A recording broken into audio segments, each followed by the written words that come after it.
రాష్ట్రంలో జరుగుతున్నటి పరిణామాలు మీ అందరూ చూస్తూనే ఉన్నారు.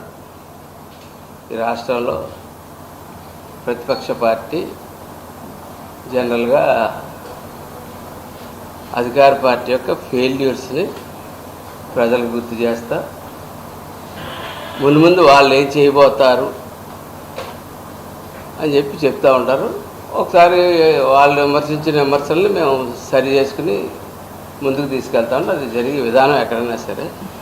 గతంలో మేము కూడా ప్రతిపక్షాల్లో ఉన్నప్పుడు అనేక అంశాల మీద భవన నిర్మాణ కార్మికుల దగ్గర నుంచి మొదలెట్టి మత్స్యకారులు 217 జీవో దగ్గర నుంచి విద్యుత్ దగ్గర నుంచి కౌలు రైతుల దగ్గర నుంచి అనేక అంశాల మీద మేము ప్రభుత్వాన్ని నిలదీయడం జరిగింది.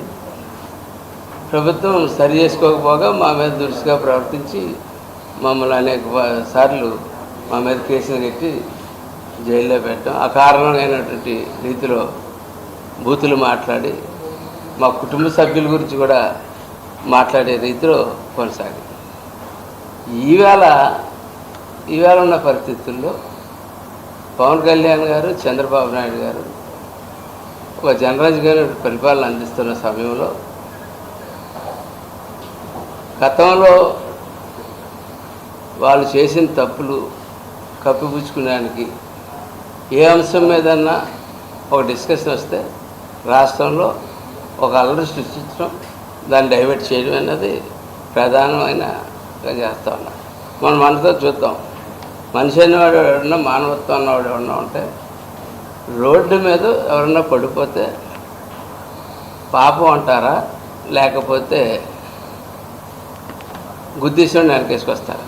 ఎక్కడన్నా మొన్న అప్పలరాజు కొడుకు విషయంలో చూస్తే 40 సంవత్సరాల గొర్రెల కాపరి చనిపోతే 18 ఏళ్ళు 23 ఏళ్ళు కుర్రాడు, చిన్న కుర్రాడు తెలియజేసి వాళ్ళ నాన్న ఫస్ట్ క్లాస్ స్టూడెంట్ అంటే రాష్ట్రంలో ప్రతిపక్ష నాయకుడికి ఏమైనా పిచ్చెక్కింది అనుకోవాలా, లేకపోతే అతనికి మెంటల్ కండిషన్ బాగానే ఉందని అనుకోవాలో నాకు అర్థం కావట్లేదు. ఎందుకంటే మెంటల్ కండిషన్ బాగా ఉన్నవాడు ఎవరు కూడా అటువంటి మాటలు ఎక్కడ మాట్లాడరు, రాజకీయాల్లో ఎప్పుడు చూడలేదు. ఇది కూడా అది మొట్టమొదటిసారిగా చూస్తూ ఉన్నాం. ఒక మనిషి చనిపోతే గుద్దినవాడు చిన్నపిల్లడు అవ్వచ్చు, పెద్ద పిల్లడు అవ్వచ్చు, తాత్కాలికంగా అన్నా కొన్ని మైనార్టీ తీరలేదంటే ఇది మందలించడానికన్నా ప్రయత్నం చేయాలా, మైనార్టీ తీరితే అతను శిక్షించడానికి ప్రయత్నం చేయాలి. తప్పితే అతనని వెనకేసుకుంటూ సమర్థించుకుంటూ వస్తూ పైపెచ్చు ఆ నాన్ ఫస్ట్ క్లాస్ స్టూడెంట్ అంటే ఇంకేం మెంటలా నాకు అర్థం కావట్లా. అది పూర్తిగా వైసీపీ నాయకులు కూడా అర్థం కింద మీద పడుతూ ఉన్నారు. అలాగే ఈ వ్యక్తి అంత హృదయం ఉన్నవాడు మొన్న వైజాగ్ వెళ్ళాడు. చిన్నకొల్లాడు పాప ఏం తెలియని కుర్రాడు చూడడానికి అని చెప్పి వైజాగ్ వెళ్ళి తీరా అతని దగ్గరికి వెళ్ళాడా జైలుకి? వెళ్ళలేదు. అంటే వైజాగ్లో ఒక బల ప్రదర్శన చేయడానికి ఆయన మోడీ గారు వచ్చే ముందు, మోడీ గారు వచ్చినప్పుడు ఎన్డీఏ కూడా భారీ ఎత్తున సభలు ఏర్పాటు చేసుకున్నారు. ఈ లోపల నేను ముందు నా బల ప్రదర్శన చూపించేయాలి, ఆ చూపించేసే రీతిలో ముందుకు వెళ్ళాలంటే ఆలోచన తప్ప ఒకరోజు ఆగి సాయంత్రం 5 అయిపోయింది, సరే ఒక రోజు ఆగి వెళ్ళి చూసి వెళ్ళొచ్చు కదా. ఎవరో బంధువు పోయారటారు, సొంత చెల్లి హాస్పిటల్లో ఉంటే చూడడానికి వెళ్ళినాడు, ఎవరో బంధువు పోయారని చెప్పి వైజాగ్ దాకా వెళ్ళి కేవలం ఈ బల ప్రదర్శన చూపించడానికి వైజాగ్ వెళ్ళడం జరిగిందని చెప్పి నేను తెలియజేస్తాను. ఒక మహిళా అధికారిని ఆ విజువల్ చూసారండి మీరందరూ? సార్ ఆ విజువల్ అంత దారుణంగా ఆ అమ్మాయిని చుట్టూ ముచ్చిస్తే ఆ అమ్మాయి మాన ప్రాణాలు కాపాడుకోవడానికి చేతులు అడ్డు పెట్టుకుని ఉంటే అటువంటి దృశ్యం అసలు మనం సినిమాల్లో ద్రౌపది వస్త్రపరమైనప్పుడు కూడా చూపించి అలా దాటిస్తుంటాడు. ఇటువంటిది అంత దారుణంగా చేస్తుంటే ప్రజలు కూడా తిరగబడాల్సిన అవసరం ఉందని చెప్పి నేను తెలియజేస్తూ ఉన్నాను. అంతేగాక వీళ్ళున్నారు కొంతమంది నాయకులు. మొన్న మొదలైన పద్మనాభ గారు మరణించినట్టుగా ఆ టైంకి మేము మా నాయకుడు పవన్ కళ్యాణ్ గారిని ఆపరేషన్ చేయించుకుంటే బొంబాయి వెళ్ళాము పరామర్శించాను. మాతో కూర్చుని ఆయన మాతో ఉంటుండగా ఆయనకి మెసేజ్ వచ్చింది. వస్తే ఆయన వెంటనే 2 నిమిషాలు మమ్మల్ని అందరినీ మౌనం పాటించి వెంటనే ఆయన ఏదో టెక్స్ట్ కొట్టి మనం ఏ రకంగా గౌరవించుకోవాలో చూడాలని మనం ఆయన్ని అని చెప్పి టెక్స్ట్ కొట్టి చేశారు. అది ముఖ్యమంత్రి గారితో మాట్లాడారు, ఎవరితో మాట్లాడారు, మొత్తం చేశారు. చాలా ప్రమాణమైన గౌరవం. అధికార రాజ్యాలు మా కిర్లంపూడి మండలంలో ప్రతి నాయకుడికి ఎప్పుడూ అధికార రాజ్యాలతో వెళ్ళాడు. అటువంటి నాయకుడికి అధికార రాజ్యాలు జరుగుతూ ఉంటే వచ్చి ఏంటి రాంబాబు వాడు యూస్లెస్లో వాడు మాట్లాడితే పోలీసులు తోసేస్తాడు, ఎక్కడ పడితే అక్కడ పోలీసులు తోసేస్తా ఉన్నాడు. మొన్న ఏదో ఊర్లో తోసేసాడు, 2 చేతులు పెట్టుకుని రాంబాబులాగా కుమ్మేశాడు పోలీసుని, చర్యలేదు. అలాగే వాళ్ళ కిర్లంపూడిలో అధికార రాజ్యాలతోటి ప్రభుత్వ రాజ్యాలతో జరుగుతూ ఉంటే అక్కడికి వచ్చి పోలీసులు నెట్టేసి తోసేసి ఇవి చేస్తూ ఉంటే చర్యలు. ఏ మెసేజ్ ఇస్తున్నాం మనం? వీటి మీద చర్యలు తీసుకోవాలని చెప్పి గట్టిగా పార్టీ తరఫున మేము డిమాండ్ చేస్తూ ఉన్నాం.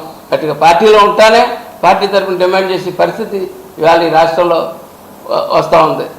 ఎందుకంటే ఎంత దారుణమైన పరిస్థితుల్లో ఆఖరికి అతను ఎవరో చెప్పాడు, ఎవరో పెద్దిరెడ్డి రామచంద్రారెడ్డి ఆ మధ్య అలాగా అతని మాదిరిగా చిల్లరగా మాట్లాడడం, చిల్లరగా చేయడం ఆ రాంబాబు మాదిరిగా అన్నాడు. అంటే వాళ్ళ నేతలకే వీళ్ళ యొక్క ప్రవర్తన అసహ్యపడుతూ ఉంది.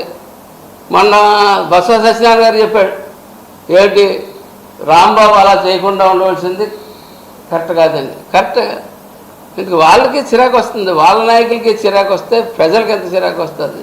దయచేసి ఇంకా ఈ 3 సంవత్సరాలన్నా కనీసం మా తప్పులు నిలదీయడానికి ప్రయత్నం చేయండి. అంతే తప్ప మాలో సరి చేసుకుంటామని భయమా మీకు? ఏంటి మా నాయకులకి అనుభవం ఉంది, మీరు చెప్పక్కర్లేదు తప్పులు. ఏమైనా తప్పు జరిగితే సరి చేసే తత్వం మా నాయకులు ఇద్దరిలోనే ఉంది. అది ఎప్పుడు మేము సరి చేసుకుంటానే వెళ్తాం. అట్లాగే రేపు పొద్దుట వచ్చాక వీళ్ళు ఇచ్చేస్తున్నారు నేను కొట్టి చేస్తాను చెప్పడం మనిషి రపరపరాడించేస్తాను, నేను వచ్చాక ఆయన కొట్టేస్తాను, ఇల్లు కొట్టేస్తాను, ఆయన చెప్పేస్తాను. నువ్వు 2 సంవత్సరాల నుంచి వస్తున్నావు, 2 సంవత్సరాల నుంచి మీరు ప్రజలకు ఇస్తున్న సందేశం ఇదే సందేశం ఇస్తూ ఉన్నారు. ప్రతి ఒక్క చోట కూడా మేము ఇలా చేస్తాం, వచ్చాక అలా చేస్తాం అని చెప్తూ ఉన్నారు. మేము నిజంగా మేము సైలెంట్గా ఊరుకుంటే ప్రజలే తిరగేసి కొట్టేస్తారు. కానీ ఇక్కడ ప్రభుత్వం నడుపుతున్నాం కాబట్టి దాని ల్యాండ్ ఆర్డర్ మెయింటైన్ చేయాలి కాబట్టి మేము చెప్తా ఉన్నాం. ఇమీడియట్గా వీళ్ళందరి మీద కొట్టు త్వరలో చర్యలు అయితే ఖచ్చితంగా తీసుకోవాల్సిన అవసరం ఉంది. ఇది వైఎస్ఆర్ పార్టీని ఒక పార్టీ గుర్తింపు కూడా రద్దు చేసే అవసరం అయితే నాకు కనపడుతూ ఉంది. ఎందుకంటే 16 నెలలు జైల్లో ఉండొచ్చి అతను చేసుకున్న ట్రైనింగ్ 5 సంవత్సరాలు వేలాది మంది క్రిమినల్స్ని ఈ రాష్ట్రంలో తయారు చేశాడు. ఆ వేలాది మంది క్రిమినల్స్ని అతనే కంట్రోల్ చేయలేని పరిస్థితి ఇవాళ కనపడుతూ ఉంది. కాబట్టి ఆ వేలాది మంది ఈ 5 సంవత్సరాల్లో ఇంకొక ఎంతమంది వేలాది మంది క్రిమినల్స్ తయారై ఈ రాష్ట్రంలో మేము ఈ క్రిమినల్స్ ఏరే పని మీద ఎక్కడి నుంచి ఉంటామని చెప్పి తెలియజేసుకుంటూ ఈ రాష్ట్రంలో ప్రత్యేకంగా నా కాన్స్టిట్యూన్సీలో నా వరకు ఈ 2 సంవత్సరాల్లో 1150 కోట్ల రూపాయల అభివృద్ధి అయితే సంక్షేమం అయితే చేసి అవకాశం ఇచ్చిన చంద్రబాబు నాయుడు గారికి, పవన్ కళ్యాణ్ గారికి ధన్యవాదాలు తెలియజేసుకుంటూ రాష్ట్రంలో అందరూ ఎమ్మెల్యేలు కూడా అట్లాగే ఇచ్చారంటే ప్రతి చోట ఇవాళ మేము తలెత్తుకుని మేము ప్రతి చోట తిరగలుగుతామంటే మా నాయకత్వం యొక్క సమర్థత, పరిపాలన విధానానికి మేము గర్వంగా మీకు చెప్పుకుంటూ జగన్మోహన్ రెడ్డికి ఇదే ఆఖరిసారిగా మేము వార్నింగ్ ఇస్తా ఉన్నాం. నీ నాయకుల్ని అదుపులో పెట్టుకోండి. మీరు పెట్టుకోలేటప్పుడు సిస్టమ్ కూడా మీకు భయపడుతున్నప్పుడు జనసేన పార్టీ జన సైనికులు ఉంటారన్న సంగతి బట్టి మర్చిపోతుందని చెప్పి తెలియజేస్తాం. ఈరోజు మనం చూస్తూ ఉంటే ఒక ప్రభుత్వంలో ఒక ప్రతిపక్ష పార్టీగా ఈ రోజున మా ప్రభుత్వం మంచి ప్రభుత్వం ఎంత డెవలప్మెంట్ దిశగా సాగుతూ ఉందంటే ఇవన్నీ ఓరవలేక ఆయనకి ఏ సమస్యలు, ప్రజా సమస్యలు కనపడక క్రిమినల్స్ని లేదంటే జైల్లో ఉన్న వాళ్ళని వీళ్ళని పరామర్శించడానికి వెళ్ళి దారి పొడవునా విధ్వంసం సృష్టించి చేసేదానికి ఈయన ప్రయత్నిస్తూ ఉన్నాడు వైఎస్ జగన్మోహన్ రెడ్డి గారు. గతంలో మీరు పరిపాలించినప్పుడు ఆ రోజున ఎంతోమంది ప్రజలు బయటకు వచ్చి మాకు ఇసుక అందట్లేదు, అలాగే కౌలు రైతులు బోలెడు మంది ఆత్మహత్య చేసుకున్నారు, వీటి మీద మీరు స్పందించండి అని చెప్పని పవన్ కళ్యాణ్ గారిని ఆ రోజున వేడుకుంటే మనం ప్రభుత్వానికి ఒక 100 రోజులు టైం ఇద్దామని చెప్పి ఆ రోజున 2019లో ఆ రోజున విశాఖ లాంగ్ మార్చి ఒక పెద్ద ఎత్తున కార్యక్రమం ప్రజల తరపున నిలబడి చేస్తే ఆ రోజున అక్కడి నుంచి కంటిన్యూషన్ ప్రతి చోట విధ్వంసం మీరు అధికారంలో ఉన్నప్పుడు చేస్తే మేము దాన్ని నిలదీసాం. కానీ మీ రోజున మీరేం చేస్తూ ఉన్నారు? 11 సీట్లకు పరిమితమైనా కూడా మా అధికారం, మా ప్రజాస్వామ్యంలో మేము మా అధ్యక్షులు పవన్ కళ్యాణ్ గారు కానీ, డిప్యూటీ సీఎం, అలాగే ముఖ్యమంత్రి గారు నారా చంద్రబాబు నాయుడు గారిని ఇంత చక్కని పరిపాలన చేస్తూ ఉండి అందరి పెట్టుబడులు తీసుకొచ్చి రాజధాని కానీ, పోలవరం కానీ, రైల్వే జోన్ కానీ, అలాగే ఈ రోజున భోగాపురం ప్రపంచ స్థాయి ఎయిర్పోర్ట్, అంటే ఇంత చక్కనైన కార్యక్రమాలు చేస్తూ ఉంటే మీరు చూసి ఓరవలేక విశాఖపట్నంలో ఫ్లైట్లో దిగి దారి పొడవునా శ్రీకాకుళం దాకా కావాలని చెప్పి రెచ్చగొట్టి ఒక బీసీ అధికారి రోడ్డు మీద ట్రాఫిక్ నియంత్రణ చేస్తూ ఉంటే పోలీస్ అధికారి ఆవిడ్ని నిజంగా చుట్టుముట్టి అసలు అది చూస్తూ ఉంటే ఆ దృశ్యాలు నిజంగా ఇంత దారుణంగా మనం ప్రభుత్వంలో ఉన్నామా లేదంటే ఎక్కడున్నాము అని అనిపించే ఇదిగా తయారైంది.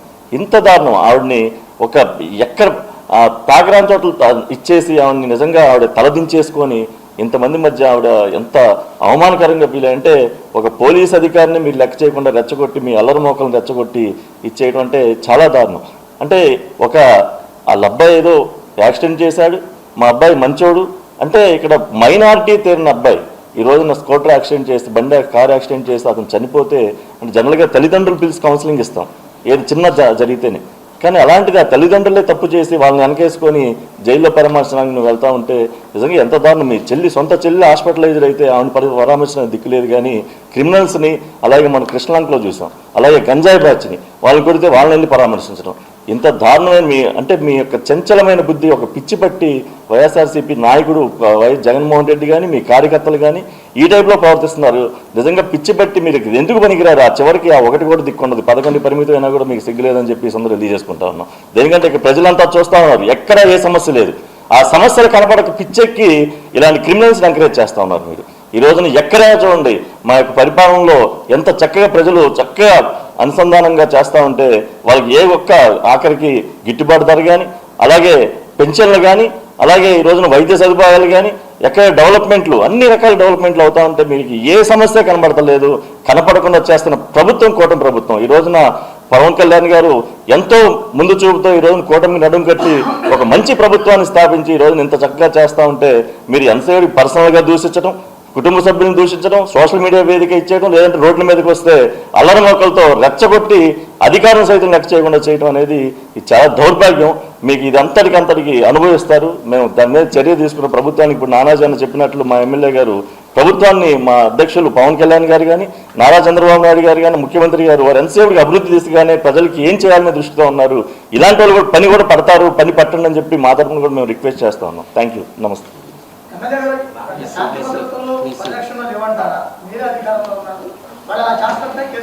శాంతి పరిరక్షణలో శాంతి భద్రతలు లేవని చెప్పట్లేదు. శాంతి భద్రతలు ఎంతగా ఉన్నా సరే డెహ్రాడూన్ ట్రైనింగ్ కన్నా ఎక్కువ ట్రైనింగ్ పొందున్నారు నేరస్తులు. దాన్ని కంట్రోల్ చేసుకునే విధానాన్ని ప్రభుత్వం కూడా మార్పులు చేసుకుంటే ఎప్పటికప్పుడు. ఇప్పుడు గతంలో రాజకీయ నాయకులు ప్రతిపక్ష నాయకులుగా ఉండేవారు, ఇప్పుడు నేరస్తులు ప్రతిపక్ష నాయకులుగా ఉన్నప్పుడు దానికి తగ్గట్టుగా చట్టాలను మార్చుకుంటా ముందుకు తీసుకెళ్లాలని చెప్పి మేము చెప్తాం. అంటే ఎల్లప్పుడూ వైజాగ్, శ్రీకాకుళం, అంతకుముందు గుంటూరు 3 సార్లు కూడా అధికారుల మీద ఒత్తిడి చేశారు, వాళ్ళని తోసేశారంటారు కదా. ఎక్కడైనా కేసులు పెట్టారా, పెట్టలేదా? సరే, ఎక్కడ దానిపైన అది చేసుకుంటుంది. సివియారిటీ పెరగాలని నేను చెప్తా ఉన్నాను. ఎందుకంటే ఇటువంటి దానికి విధంగా ఇప్పుడున్న ప్రతిపక్ష నాయకులు నేరస్తులు అయినప్పుడు దానికి విధంగా చట్టాలు మార్చుకోవాలని చెప్తా ఉన్నాను. చట్టాలు అయితే ఉన్నాయి, కేసులు అవి కడతా ఉన్నారు. కేసులు కడితే అన్నీ 2వ రోజు బెయిల్ తీసుకొచ్చేస్తున్నారు. ఈ కోర్టులో జడ్జి గారు అవుతూ ఇంకో కోర్టులో బెయిల్ ఇచ్చేస్తున్నారు. కాదు, చట్టాలనే ఇప్పుడున్న పరిస్థితిని బట్టి చట్టాలు మార్చాలని చెప్తాను. ఇప్పుడు నువ్వు ఏం చేస్తున్నావు? తోట తిమ్మెత్తులు అన్న ఆయన మొత్తం ఒక ఎస్సీ నాయకుడిని గుండు కొట్టించి, నాయకుడు కూడా కాదు పాపం, పెద్ద పని చేసుకుంటున్నటువంటి వ్యక్తిని గుండు కొట్టించి చేశారు. అతను మీరు మార్చి 2 సార్లు పార్టీలో తీసుకుని మళ్ళీ కాబు మీటింగ్ ఆయన ఇంటికాడ పెట్టారు. అట్లాగే ఒక ఎస్సీని డోర్ డెలివరీ చేశాడు అనంతబాబు అన్న అతన్ని తీసుకుని మీకు కూడా మీ చుట్టూ మీ క్వార్టరీలో ప్రధానమైన వ్యక్తి అతను అయిపోయాడు మీకు. అంటే అది నేరస్తుల పార్టీ కింద తయారైంది. అంటే గొడ్డల పార్టీ అంటే కోపం వస్తుంది వాళ్ళకి. అంటే నిజంగా మన పూర్వం విజయశాంతి సినిమా ప్రతిఘటన ఒక సినిమా ఉంది. ఆ సినిమా మాకు ఇక్కడ చాలా క్లియర్గా కనపడతా ఉంది, ఇక్కడ రోడ్డు మీద కనపడతా ఉంది. దీన్ని బట్టి నెక్స్ట్ జనరేషన్ కాలేజీల్లో స్టార్ట్ అవుతాయి, స్కూల్స్లో స్టార్ట్ అవుతాయి, అన్ని చోట్ల స్టార్ట్ అవుతాయి. నేరం చేస్తే ఇంతేనా శిక్ష పార్టీ మనిషి బయటకు వచ్చేయచ్చు అన్న పరిస్థితి. పార్టీ మనిషి ఎప్పుడు అక్కడ ఒక ప్రతిపక్ష నాయకుడు, ఒక ప్రతిపక్ష ప్రభుత్వం, ప్రతిపక్ష నాయకులు అలా జరుగుతున్నప్పుడు పార్టీ మనిషి వర్తిస్తారు అంతే తప్ప నేరస్తులు వర్సెస్ ప్రభుత్వం ఉన్నప్పుడు పార్టీ వన్సీలు అవి వర్తించు. దానికి తగ్గట్టుగా చట్టాలు మార్చుకోవాలని నేను చెప్తా ఉన్నాను. అంటే మీ నాయకుడు చంద్రబాబు పవన్ కళ్యాణ్ గారు పట్టించుకోవట్లేదు, వదిలేస్తున్నా, మా నాయకులను ప్రశ్నిస్తున్నాం అంటున్నారు. పట్టించుకోవట్లేదు అంటలేదు, మార్చుకోమని సలహా ఇస్తామని చెప్తున్నాం. మార్చుకోవాలి.